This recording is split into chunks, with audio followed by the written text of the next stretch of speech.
For I know the plans I have for you, plans to prosper you and not to harm you, plans to give you hope and a future. That's one of my favorite verses that are found, that is found in Jeremiah 29:11.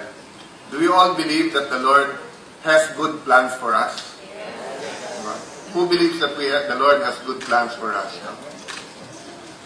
You know, it's such, regardless what our religion, what we believe in, it's so comforting to think, to believe that there's a greater being, there's a Father looking after us. No? All of us have an image of a Father. No?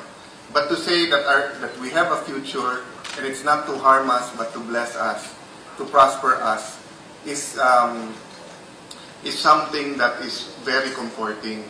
I know for some of our guests here today, who are from other countries or from countries that have been developed in the last generation or in the last 2 generations, you won't understand so much why it's so important for us. Because we are people who keep finding ourselves in a place that we have full potential, but we keep messing it up.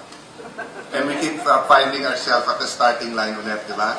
It's like being in the NBA playoffs. You have a great center, great guard, great coach, all your players are great and everything, di ba?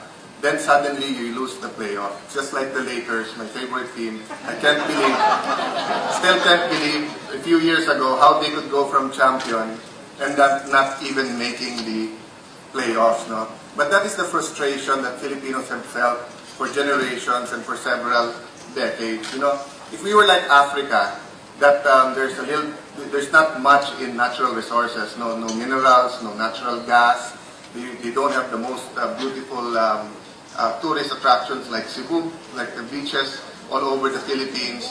If their people were easier to teach foreign languages or harder to adopt, you'd understand why we're not developing it. But we have all the elements for success, but somehow we kept on stumbling. No?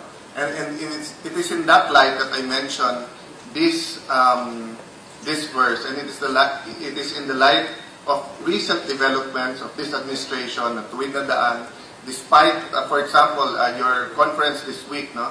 Despite the storm, can you imagine, we're still a country that when it rains a lot, everything in the capital stops. So we didn't have work for almost a week. I mean, in other countries, you'd have that kind of calamity, but you know, the mass transportation would be moving, government would be open, etc. No? But we're still struggling with that. Yet, stock market has been taking a beating the last few days, but still, so much to look forward to.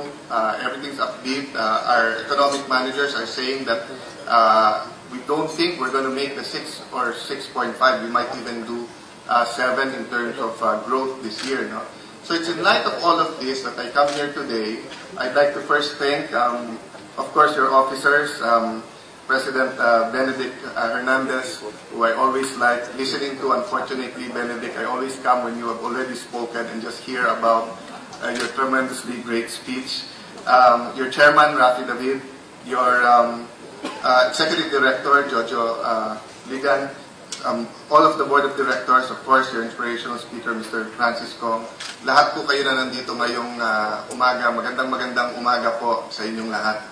Allow me to thank you for inviting me here today, but allow me also to thank Cebu for making me their #1 senator. And every time I have an invitation here, I make it a point to go, not only to thank the people here, but also to be able to enjoy. Cebu is such a great place. 15-20 minutes you're in the beach, 15-20 minutes you're in the city. People have not changed here since the 70s or 80s. Kindest people in the world is found in Cebu. That's why I was not shocked when your chairman said na it's incredible.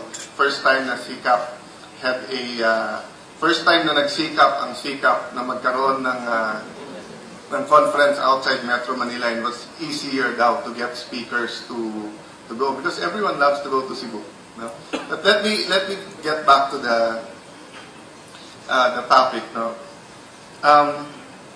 If the Lord has a plan, good plans for us, the devil also has a plan for us. No? And it is in that light that we have to make choices. In the US, everyone knows about the American dream.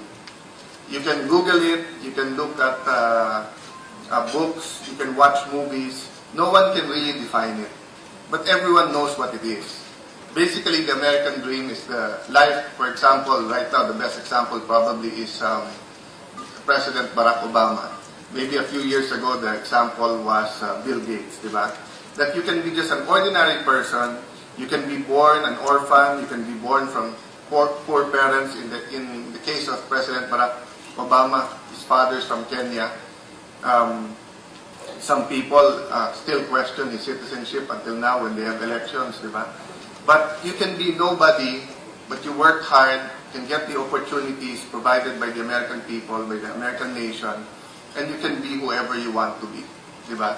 You can be like Martin Luther, who stands up and says, you know, I dream of a day of equality, that people, regardless of color, can work together, etc. No?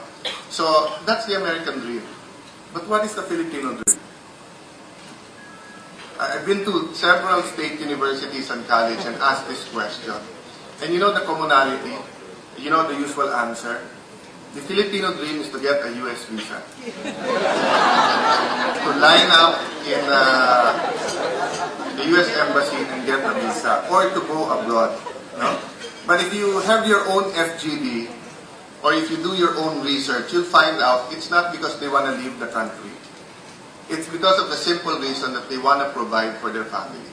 No? So the Filipino dream is simple. The Filipino dream is to wake up one day that any one of us who wants to study, whether we have money or not, can study. Whether it's TESDA, whether it's a short course, whether it's a college course, whether we want to be doctors, whether we want to be accountants, whatever it is, we will have the opportunity to study. Now, that's the dream of the parents. We want to wake up one day that you can walk wherever you want to go to at 2 in the morning, 1 in the morning, 11 o'clock, and you won't have fear that you'll be mugged or run over or kidnapped or raped. No? You want to wake up that if you're sick and you go to the hospital, they'll ask you what can we do for you rather than ask, do you have money to deposit before they treat you. No? I think the Filipino dream is simply a world, a Philippines that is decent, that you can raise a family, be with your family, enjoy life with your friends, do business, and not be harassed by government or by thugs. No? A country where you don't have to leave to find good work to provide for your family. No? I guess a few years ago, we were also wishing for a country that you don't have to pay for job calls. You know, but things are very fast, diba? So we're getting a lot of our wishes sooner than later. That's why I love to use the concept of Pilipinas 2020. Because I love symbolic gestures. No? I love the fact that you can use symbols to make people move or to make people dream. No? Or make yourself dream. 2020 is just around the corner, 7 years from now. Most economists will tell you that it's if you have a 10-year period of continuous growth, no, you will address the problems of poverty, you'll have the mechanisms to fight corruption, you'll have the institutions of government that will give you justice, you know, all of the basics to give us the kind of Philippines we want. But usually, like Jose Rizal said, kabataan, pag-asa ng bayan. But he said that more than 100 years ago. And, you know, it's been already his grandchildren's grandchildren ruling our country, but still a lot of people don't see hope in politicians or in the direction of our country, di ba? So, we live in a generation that we cannot say already we're doing this for our children. No? We live in a generation where we want it done now. But we know that unlike at the Mongo, like mungo, that you can plant and in 3-4 days it's growing.